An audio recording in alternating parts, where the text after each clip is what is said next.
वंदे मातरम, जय गौ माता। आप सब परिचित हैं जिस प्रकार से वनस्पतियों को काटा जा रहा है, पेड़ पौधों को काटा जा रहा है, जीवों को रहने के लिए स्थान नहीं है और मनुष्य की संख्या निरंतर बढ़ती जा रही है। इसी के कारण से प्रकृति में असंतुलन हो गया है और उसी असंतुलन के चलते हुए आज घर घर में कैंसर के रोगी तैयार हो रहे हैं। और क्योंकि हम कैंसर पे रिसर्च कर रहे हैं तो इसका ये मूल कारण है कि मनुष्य के डीएनए में डिसऑर्डर। तो दोबारा से उसी प्रकार से जैसे हमारे पूर्वजों ने पेड़ों को प्रेम दिया, पक्षियों को प्रेम दिया, जीवों को प्रेम दिया, एक स्ट्रक्चर भारत में खड़ा हो और उस स्ट्रक्चर को पूरी दुनिया फॉलो करे, इसी उद्देश्य से 14 जनवरी को आप सब परिचित हैं। पिछली बार 2023 में ये कार्यक्रम होना था। 9 जनवरी को हमारे ऊपर एफआईआर हुई, बलात्कार का आरोप लगा, नशीली दवाओं का आरोप लगा और बिना डिग्री के दवा देने का आरोप लगा। तीनों आरोपों में हम जीत के आए। और जो गुरुकुल की सिम किसी सद्दाम हुसैन के नाम से पोर्ट हुई थी, बाहरी लूट की गई, 1-2 करोड़ रुपए लोगों से लूटे गए और हमारी नकली वीडियो चला के अलग अलग यूट्यूब चैनलों पे अनेकों लोगों ने धांधलेबाजी करी।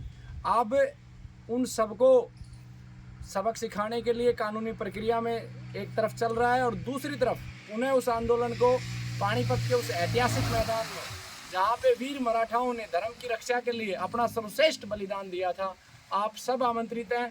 इसी कड़ी में हमारे बाबा गायत्री परिवार से और पेड़ पौधों, पक्षियों और मानवता की सेवा में निरंतर इनका पूरा जीवन रहा है और इनके जो पूर्वजों का इतिहास है वो मैं अपने शब्दों से बखान नहीं कर सकता। बाबा के पिताजी आज़ाद हिंद सेना के नेताजी सुभाष चंद्र बोस के कर्मठ योद्धा रहे हैं। तो आगे बाबा इस कार्यक्रम में जरूर आना और 2 शब्द आप रखें अपने पिताजी के बारे में और उनके ऐतिहासिक जो वर्णन है उनके बारे में। पिताजी जो बताया करते हैं हमें वो ये था कि भाई हमें नेताजी के संपर्क में आने के बाद जो इंडियन आर्मी का गठन में जो दायित्व दिए गए थे उनके तो वाणी में कुछ ऐसा ओज था, अब बैठा आदमी उछलता था, खून में उबाल आता था और देश के प्रति जो संकल्प लिए गए उनके लिए जब अपने आप को, अपना अस्तित्व खत्म करके आगे लड़ने के लिए तैयार रहते थे।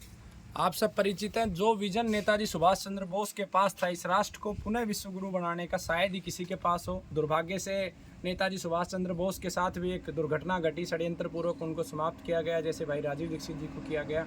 लेकिन अब हम सबको संकित होके जो हिंदू मैरिज एक्ट बनाया गया है 1955 में, जिसमें हिंदू, सिख, जैन और बौद्धों के अधिकारों को छीन लिया गया है, उनकी केवल एक शादी और उसके स्थान पर मुस्लिम, ईसाई और यहूदियों को पूरी आज़ादी दी गई, वो कितने भी विवाह कर सकते हैं। मुसलमान 4 शादियां कर रहे हैं। हमें मुसलमान, ईसाई किसी से कोई घृणा नहीं है, ईर्ष्या नहीं है, वो सब हमारे भाई हैं। इस प्रकृति में जो भी जीव है वो हमारा है।